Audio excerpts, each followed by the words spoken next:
DESIblitz.com. Let me get straight to the point here. Obviously, this is Humza Arshad, aka Badman. You are watching DESIblitz.com. Yeah, boy, my snowman kind of boom, you know. What's this? Yeah, what? Lad, I know you. You went out with my sister. What's your point, prick? Are you silly? She's really upset, you know. Lad, I must have dumped her because she was butters, innit? Bruv, is he crazy? Don't let him talk to you like that. Allow it, I'm vulnerable, blood. Thank you so much. So let's get straight into it. First things first, obviously we all know and love you as being Badman, right? You're a household name. Since Diary of a Badman, we all know you and love you as that person, right? So first question is, how did you actually come up with that idea back then for Diary of a Badman, especially in a time when YouTube was a lot smaller than it is now? Yeah, to be fair, I think the best thing about Diary of a Badman was I just looked around in my own little bubble and I looked at the characters in my life, whether it was my crazy aunties and my definitely my crazy dad and my mom and you know, all my friends around me, and I would use them in terms of like I would exaggerate the characters and I would put them in the world of Diary of a Badman. And I think with Diary of a Badman as well, I played a bit about like bit of myself, and also just like a lot of friends that I know that are trying to be gangsters, but really I know they get slapped up by their mum all the time, so they're like nothing but gang. Like, so yeah, that's kind of like the inspiration around it was literally the bubble I was in at the time. Mm-hmm. So what were you expecting at that point? Because I remember back then YouTube was a lot smaller. So then to think it's blown up huge now, but then back then, obviously, you were literally it was a stab in the dark, wasn't it? You just started it and thought, let's see how this goes. What were you expecting exactly? Did you know it would get this big? I mean, the thing is, before everything, I was doing performing arts. I studied performing arts for like 4 years. I went to drama school. My teacher was Tom Hardy. So I had proper training. And then afterwards, when I started auditioning, I started always getting, those stereotypical roles. Like I always find myself playing the part of like terrorist number 2. Do you know what I mean? And I was like, at least give me the part of terrorist number 1 because there's more money. Do you know what I'm saying? At least a few more lines as well. So then I thought, no, I can't do this. And I wanted to be creative, and I didn't want to wait around for a phone call that would never happen, because I understood I'm brown, I'm Asian, and it's very hard to break through in the mainstream when you look a bit different, and that's just facts. So I wanted to create something on YouTube and use that as a platform to just get my work out there, be creative, but at the same time what I wanted to do was actually get someone's attention, like a casting agent or a director or anyone who could maybe point me in the right direction. But I didn't know that it was just gonna go viral, and it just went crazy, and I'm just very grateful that it did what I had to do and more. Yeah, of course. I mean, it's done. Everyone I know from so many different age ranges are like a huge fan of your work. So you're obviously like very age neutral. Like everyone loves you pretty much, which is amazing. You said obviously that you've basically drawn inspiration from people around you. Yeah. Right. So then you got these like crazy characters. You got Agent Galia, you got Dexter, you got all these like weird people, but then really elaborate storylines, crazy songs. Like me and my brother are still singing "Do You Like Roti? Do You Like Rice?" You know what I mean? Like that stuff. We don't just forget it. Yeah. So like, how did you even come up with like all of that stuff, like so elaborate, so like meticulous? How did you do that? The answer is I don't know. I'm just a bit mental, really. I don't know. I feel that, I mean, with any creative, you just have so many ideas, and I was just in a position where I was just like, I need to film this. I need to put my ideas onto pen to paper and just film it and just have fun. And I think that's what it was, and that's what it still is. I think with my YouTube stuff, it was all about just having fun, and I think it rubbed off when people would watch it from wherever they're watching it from. That would rub off on them, and I definitely I just had so much fun with it. That's all it was. Sad's just got me a present from his culture. Oh, look at you, Sad. What a nice guy. Yeah, I am. Speaking of presents, I also have a present. I'll be back in a bit. I think he's got chlamydia. I don't know, I heard it. And please open. Other than YouTube, you've really evolved in terms of the other kind of stuff you're doing. So obviously you had Coconut on BBC, which was really, really good. You got your comedy shorts. There was that one with Sky Arts that you did, which was again really, really funny. So what made you want to dabble in so many different like platforms and so many fields of work? Do you have like an end goal, or is this something you just want to keep, going in and out of? Or what is it exactly that you want? Yeah, I think that YouTube's in my blood, and I don't think I would ever leave YouTube.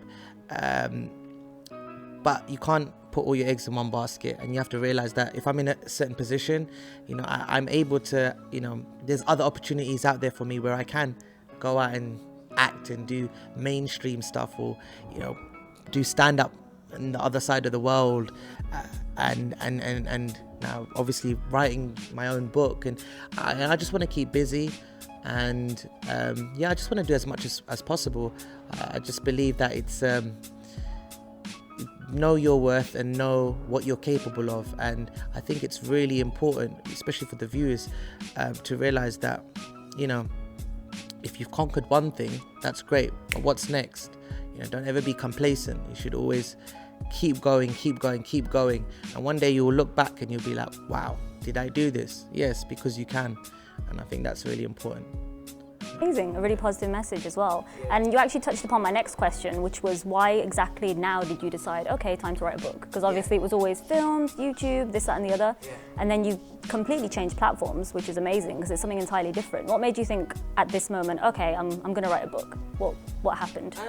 Well, I remember reading a statistic, and it basically said that in 2017, with all the books, children's books that were published in 2017 in the UK, only 1% of them that had main characters from Asian or black background.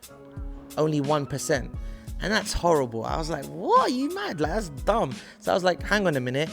Then I thought about my childhood, and I thought, you know, when I was growing up, I never used to read because all the books look the same to me. This is just my personal opinion. All I'd see is like maybe, you know, a little Gora kid with a wand and a dragon behind them. You know, that's it. You know, something about a peach. You know what I mean?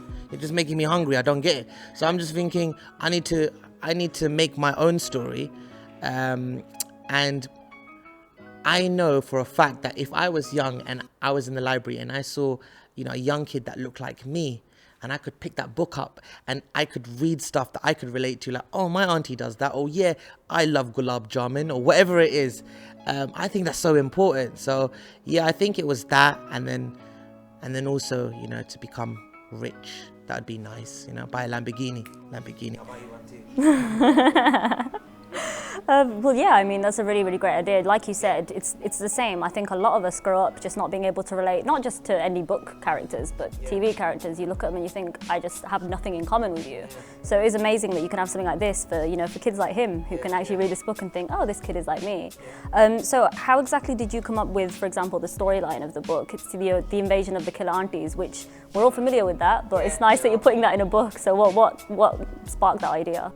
Well, I mean, aunties are obviously, we can all agree, are the most dangerous creatures in the world. Of course. And without doubt. yeah, I there was just too many times where they've pinched my cheeks or threatened me about marriage, or, you know, called me fat in a polite way in Urdu or Punjabi. And I was just like, I've had enough. I need to write a book.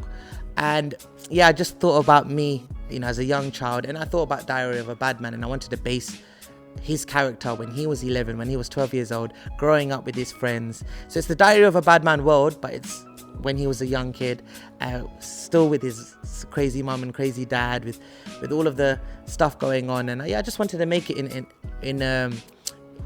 book form, and I am so proud of it. I'm not just saying it because I'm obviously trying to, you know, tell everyone to buy it, but actually I'm so proud of it because I think it's hilarious. That sounds really wrong for me to say it, but I find it really funny, even just reading back, and I was like, oh, we made this. But also at the same time, it has heart, it has warmth, and, you know, it touches upon family values, which I think is the most important thing. So I think that a lot of people will laugh out loud and have a great time with it, but they'll feel that warm fuzzy feeling at the end too. Yeah, so this book is almost like a prequel to the Diary of a Badman videos that you made. Pretty much, so yeah. That's amazing. That's awesome. So what exactly would you say, to summarize, what would you say is the aim of this book? If you had to just think of one thing that you really want for kids or for anyone to get from this book, what would it be? I just want them to to laugh and just to feel good. I think that's really important. I always say that the reason why I started comedy was because I just feel that life in general is so tough. Yeah, so tough. As humans, we always go through a lot of emotions. Sometimes we're happy, sometimes we're sad, sometimes we're on a high, and sometimes we feel low. And I think the best thing about comedy, and this is what I always say, if I make a joke and someone laughs, it doesn't matter how maybe sad they were at that moment of time, or they were depressed before, or they're going through hardship or family issues or heartbreak or whatever it is. But for those 10 seconds when I make that person laugh, they forget everything. And I think that's the most beautiful thing you can do for another human being. And that's why I do comedy. And I just want to make people feel good. So that's the goal, that's the aim. And get rich, Yeah, so of we can course. drive the Lamborghinis. But you have to grow up a little bit, I'm not going to lie. You're 11, innit? Yeah, give it one more year. Pakistan, you're legally allowed to drive. Yeah. Okay, so in terms of that, so going back to books, this might be looking a bit too far into the future, but I might as well ask you. Obviously, this is mainly directed to your children, fans, the child fans, the kids who love you. Yeah. What about the adults who love you? You know, what about people like me? Do you think you're ever going to create some kind of autobiography style, your journey, something like that? Is that on the horizon? Yeah, Please. definitely. Well, amazing. two Thank you things. so much. Number one, I wrote this in a way where even like a lot of my friends, I kind of given it to them and said, oh, what do you think about it? Because I've written it in such a way that I wanted them to enjoy it as well. So I said, look, just be in a playful mood, but realize that I've kept you guys in mind when writing this. So even if you read this, you will have a giggle.